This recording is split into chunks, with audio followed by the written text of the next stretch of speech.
तो hey guys, कैसे हो आप सब लोग। तो मैंने कुछ दिन पहले कहा था कि मैंने एक सकूरा पेन ऑर्डर दिया है आउटलाइनिंग के लिए। तो ये आ गया है मेरे पास। देखिए इसका क्वालिटी देखिए 0.35 mm का है। तो चलिए इससे आउटलाइन करते हैं मापा स्टाइल आई को।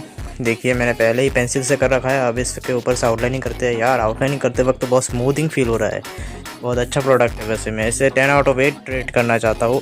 और इसका स्मूथिंग डिटेल तो नेक्स्ट लेवल है यार। इससे डिटेलिंग देने में बहुत मज़ा आ रहा है। तो गाइस मेरा मापा स्टाइल आई कंप्लीट हो गया है। आपको कैसा लगा कमेंट में बताना। और नेक्स्ट ड्राइंग के लिए कैरेक्टर सजेशन बोलना मत भूलना। मिलते हैं नेक्स्ट वीडियो में।